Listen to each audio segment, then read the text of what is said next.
Hey, what up, everybody? It's your boy RD here with the quick and dirty on the Fightline tournament series. So you probably seen this ad around Filthy Casuals about Fightline 16 possibly coming in winter 2016. The 2 year absence, something, something, something. So, what is Fightline? Because some of you are really new, and this video is going to tell you what is Fightline and what will be Fightline. So let's go back to what is Fightline, and we'll just have a quick look. The first tournament. That's really bad. Look at it. The brackets are terrible. They don't even make any sense.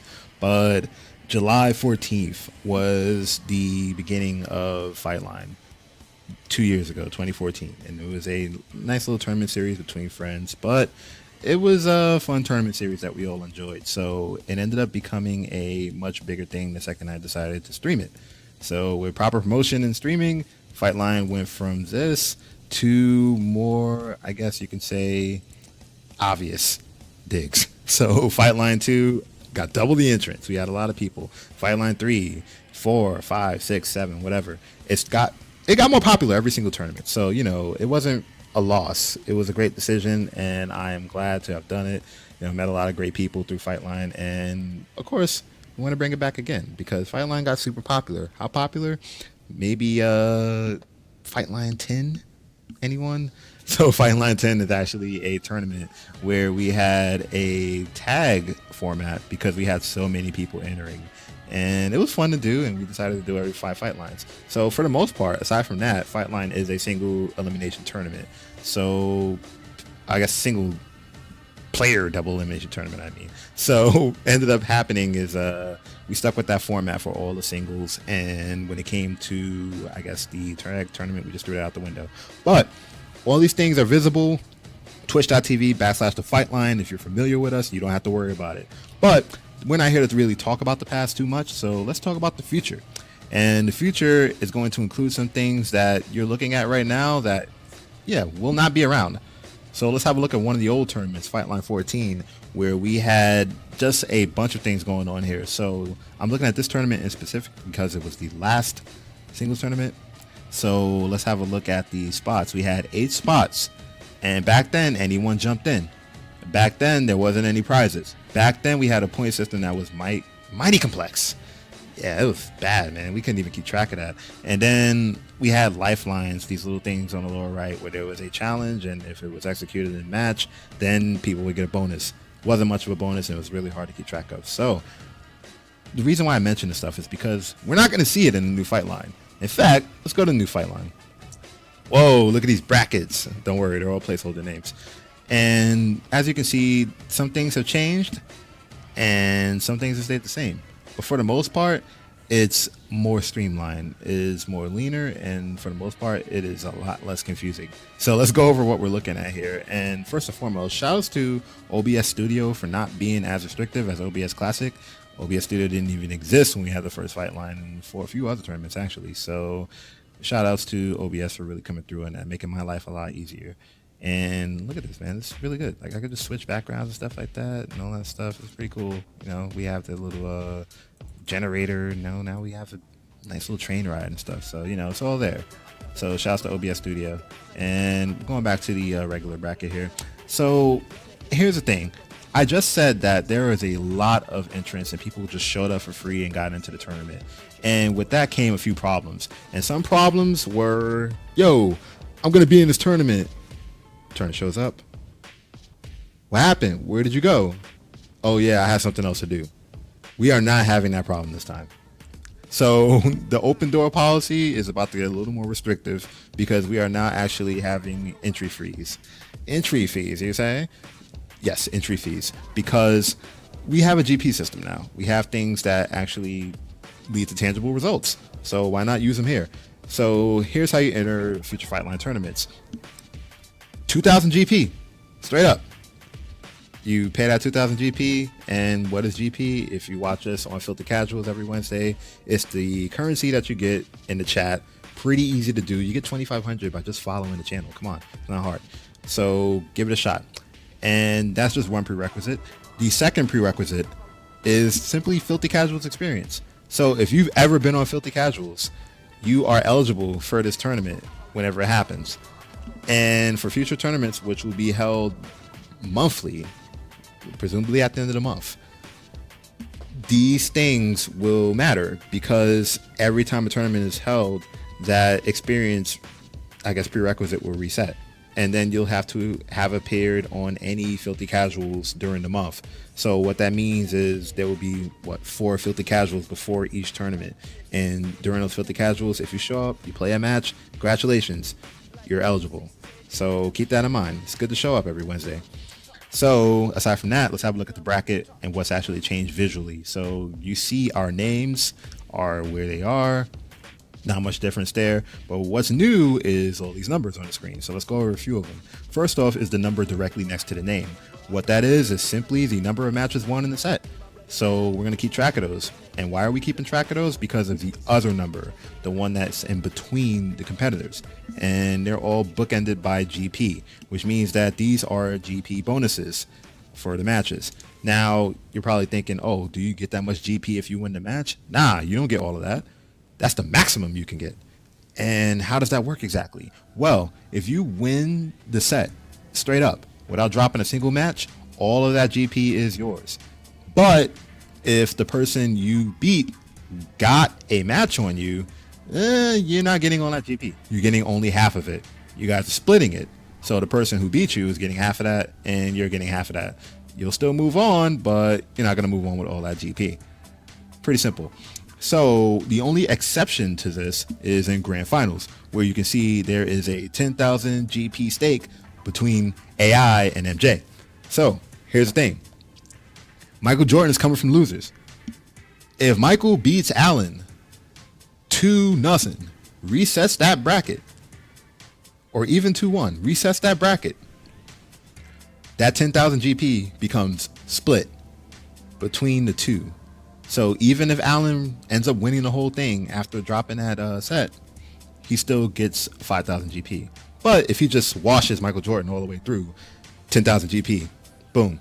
And in the winner's circle, you might have noticed the 20,000 GP number. So 20,000 would be the total for anybody who has a perfect tournament. And by perfect tournament, I mean never lost a single match. Because if you add all that number, you have about 19,000. So if you have a perfect tournament, we're just going to top it out, give you the full 20. Why not? It's hard to do, so don't expect it. But yeah, that's how that GP system is going to work. And the only thing that really, I guess, changes all that is just your performance. So come through, swing. And by swing, I mean get those wins, because they're going to matter here, especially. So look at the upper left here where we have that giant P and the plus 500 GP. So that plus 500 GP is an example of what happens if you get a perfect on certain tournaments. So in this tournament, the bonus is called jackpot. And you see that denoted by a check sign and a lovely little jackpot graphic. So if you win with a perfect, 500 GP. So boom, there you go. And that is active throughout the entire tournament. So drop perfects if you want. But the thing about this is that it'll change. And by it'll change, I mean different tournaments will have different advantages for getting perfects or disadvantages. So let's talk about one such disadvantage when we look at the fight bracket on the other end of the spectrum. So you saw some changes there. What happened was the plus 500 became negative 500. And boy, jackpot became shakedown. Whoops, that check mark is now across. So yeah, don't get too accustomed to good things happening, because sometimes the perfect can actually cause harm to the person who was perfected instead of just a benefit for the person who actually performed the perfect. So yeah, look out for that stuff. It's going to be tricky. But let's look at another thing here. Round D, part 2, you've seen in old tournaments where we'd have the champion on last. That will remain. The only reason why it wasn't in the initial bracket is because Fightline 16 would be kind of a new beginning of sorts. I don't expect the previous champion to actually show up and register. It's been 2 years, so, don't worry about that right now. But for future tournaments, that will be the champion's advantage. It will not change. And speaking of champions, have a look at the upper right where we have our champion's plate. Back in action with a little more details now. We have the reigns actually counted for, as well as the score, which is just another word for defense, as well as the event won and, the date it was won on. So we're looking out for you, champs.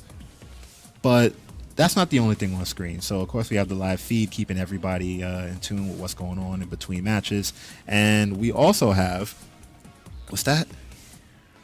The fight of the night, officially, finally, right? So 15 tournaments later, we decided to have the fight of the night as an official feature of Fightline. And what that means is at the end of every tournament, when the last match has been said and done and the new champ has been decided, we will have a lovely little vote in the chat as to which match was the best match in the tournament. And whatever match the chat votes for and whatever players were involved, boom, 5,000 GP for both players. So slug it out, do your best, because what ends up happening is that you get rewarded. So yeah, you can't really lose right there. And of course we got the chat feed to make sure the process is transparent, so you don't have to worry about any screwy things happening. So aside from that, the one thing I do want to talk about is the slots. So we have 8 slots, right? But if we have a bunch of entrants, guess what? We still only have 8 slots. So how will we circumvent that? Well, I'm going to bring back a system that, you know, we occasionally had to use when we had too many entrants. So to understand what that is, let's go back to Fightline 5, way back. And now look at the lower right. We have a lovely little no sign and a few names attached to it. What that was internally is the death line. And what that meant was that if the first 4 players were eliminated, they were not eligible for the next tournament. So here we had a few people who got eliminated really early, and because of that they weren't able to compete in 6, and that was because we had so many entrants. We wanted to make it fair for everybody. So we're probably not going to have 4 people this time around, because you know you still got to build the brand. So it's not going to be 4, more than likely going to be 2 if that's the case. So if you don't think you have a spot, don't worry about it. Just sign up early, and depending on the results, you might just have a spot. So look out for that. Aside from that though, there's really not much left to cover. So shouts to everybody for watching the video. And on top of that, there's really one thing left to discuss, I guess, and that would be the date.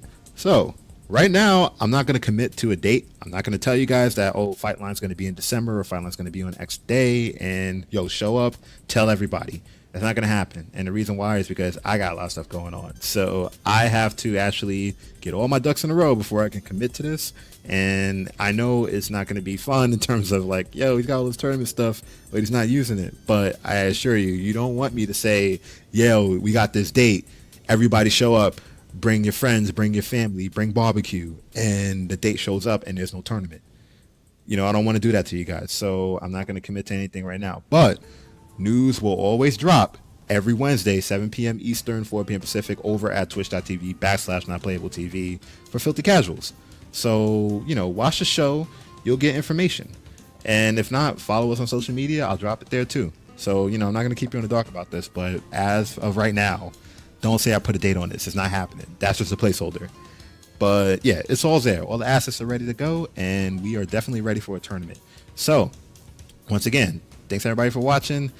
I'll see you guys in the future, hopefully with this lovely little layout rolling and a little more Street Fighter 5 action outside of Filthy Casuals. And I know some people have been looking forward to it. It's been about 2 years in the making. That was not a lie. So yeah, I'm definitely hyped about it. Just gonna get this train rolling. I really miss this tournament. So yeah, Fightline coming down the pipe. See you guys soon, and we're out.